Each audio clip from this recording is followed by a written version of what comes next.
Les korrigans, figures emblématiques du folklore breton, sont des créatures féeriques issues des croyances populaires de la Bretagne. Ils occupent une place centrale dans l'imaginaire de cette région riche en mythes et légendes. Tantôt facétieux, tantôt maléfiques, les korrigans sont des êtres mystérieux aux multiples visages, dont les récits se transmettent de génération en génération. Le mot « korrigan » provient du breton « kor », qui signifie « nain », et du suffixe « ig », qui indique la petitesse ou le caractère enfantin. Ainsi, les korrigans sont littéralement des « petits nains », mais derrière ce nom se cache une réalité bien plus complexe et nuancée. Ils sont souvent comparés à des lutins, des gnomes ou des farfadets dans d'autres traditions européennes, mais en Bretagne, ils ont des particularités propres qui les rendent uniques. Leur origine remonte à des temps immémoriaux, bien avant l'arrivée du christianisme en Bretagne. On pense que les korrigans sont issus des anciennes croyances celtiques qui peuplaient la terre de nombreux esprits naturels, liés aux éléments comme l'eau, la terre, les forêts et les montagnes. Certains voient en eux des réminiscences des druides ou de divinités païennes déchues, qui ont perdu leur pouvoir avec la christianisation de la région. Les korrigans sont généralement décrits comme de petits êtres humanoïdes, mesurant entre 50 cm et 1 mètre de haut. Leur apparence peut varier considérablement selon les récits. Certains les décrivent comme de petits vieillards, au visage ridé, avec une longue barbe blanche et une chevelure hirsute. D'autres les voient comme de jeunes enfants, espiègles et malicieux, avec des yeux brillants et un sourire moqueur. Ils portent souvent des vêtements simples, mais colorés, faits de matières naturelles comme la laine ou le lin. Dans certaines versions des légendes, ils sont habillés de rouge ou de vert, des couleurs associées à la nature et à la magie. Leurs oreilles sont pointues, leurs yeux scintillants, et certains récits leur prêtent la capacité de se rendre invisibles ou de changer d'apparence pour tromper les humains. Un autre détail frappant concernant leur apparence est leur proximité avec les éléments naturels. Parfois, ils sont décrits comme des êtres à moitié plantes, avec de la mousse, des champignons ou des racines qui poussent sur leur peau. Ils incarnent l'idée d'un lien indéfectible avec la terre et la nature sauvage.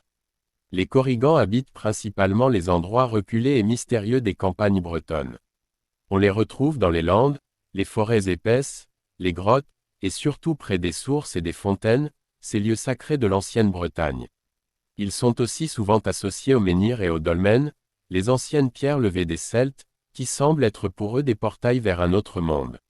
En effet, les korrigans sont parfois considérés comme les gardiens des anciennes tombes et des trésors cachés, enfouis sous les monuments mégalithiques.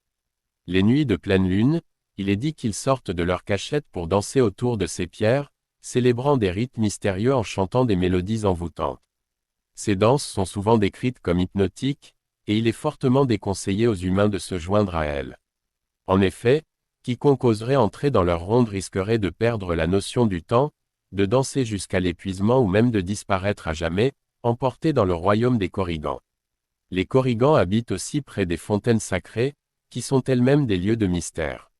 Ces fontaines étaient, dans l'Antiquité, des lieux de culte druidique. Les korrigans sont associés à ces eaux curatives et parfois prophétiques. Il est dit qu'en certaines nuits, ils peuvent apparaître près des fontaines et offrir des réponses à ceux qui les interrogent, mais toujours à un prix élevé. Les korrigans sont des créatures ambivalentes, capables du meilleur comme du pire. Ils peuvent être bienveillants et offrir des cadeaux ou des conseils à ceux qui respectent leur territoire et les traitent avec respect. Cependant, ils peuvent aussi se montrer extrêmement rancuniers et cruels envers ceux qui les offensent ou qui violent les lois tacites qui régissent les relations entre humains et êtres féeriques. Leur comportement est souvent capricieux. Ils aiment jouer des tours aux humains, parfois inoffensifs, parfois malveillants. Parmi leurs farces les plus fréquentes, on retrouve la désorientation des voyageurs. Les korrigans sont réputés pour conduire ceux qui se perdent dans la forêt dans des directions erronées, les faisant tourner en rond pendant des heures, voire des jours, avant de les laisser retrouver leur chemin. Ils sont également friands de voler des objets ou de les déplacer. Les habitants des campagnes bretonnes accusaient souvent les korrigans lorsque des objets disparaissaient mystérieusement ou étaient retrouvés à des endroits improbables. Ces actes de malice sont généralement sans conséquences graves, mais il est recommandé de ne pas énerver les korrigans sous peine de subir des répercussions plus sérieuses. Les korrigans ont aussi une relation particulière avec le temps. Ils ne vivent pas selon la même chronologie que les humains. Ainsi, Dans certains récits, un humain qui pénètre dans le royaume des Korrigans ou danse avec eux peut croire qu'il ne s'est écoulé que quelques minutes, alors que des années entières se sont écoulées dans le monde des mortels. Ce jeu avec le temps renforce l'idée que les Korrigans appartiennent à une dimension différente, parallèle à la nôtre. Les Korrigans possèdent une multitude de pouvoirs magiques. Le plus souvent, ils sont dotés de la capacité de se rendre invisibles à volonté, ce qui leur permet d'échapper aux regards indiscrets et de surprendre les humains. Ils peuvent également changer d'apparence pour tromper ou effrayer les mortels. Ils sont capables de manipuler les éléments naturels, comme le vent, la pluie ou la brume. Il n'est pas rare d'entendre que des tempêtes soudaines ou des brouillards épais sont provoqués par les Korrigans pour égarer les voyageurs ou protéger leurs repères. Ils peuvent aussi guérir ou au contraire infliger des maladies, notamment en touchant les humains ou en soufflant sur eux. Dans certains récits, les Korrigans possèdent des connaissances secrètes sur les plantes médicinales et les remèdes naturels. Ils peuvent offrir ces savoirs aux humains, mais uniquement à ceux qui leur sont favorables. De nombreuses histoires parlent de guérisons miraculeuses après une rencontre avec un Korrigan, mais aussi de terribles malédictions lancées contre ceux qui ont osé les contrarier. Les Korrigans sont également liés à l'or et aux trésors cachés. Beaucoup de légendes bretonnes racontent que les Korrigans possèdent des richesses incalculables, cachées sous les dolmens et les menhirs. Cependant, ces trésors ne peuvent être obtenus qu'à travers des épreuves ou des défis, et il est rare qu'un humain en ressorte indemne. Les Korrigans entretiennent une relation complexe avec les humains. Ils ne sont ni entièrement malfaisants, ni totalement bienveillants. Ils respectent les humains qui vivent en harmonie avec la nature et les forces invisibles qui régissent le monde.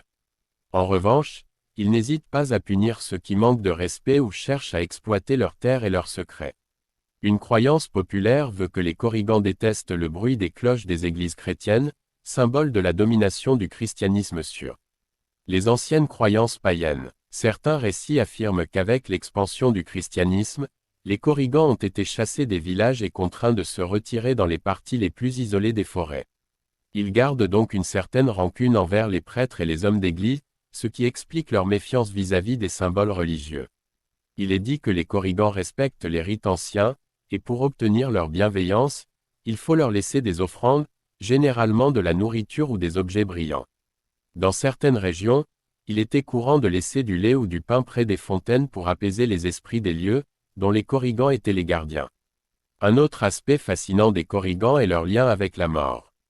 Ils sont souvent associés aux légendes de l'Ankou, le conducteur des âmes vers l'au-delà dans la mythologie bretonne.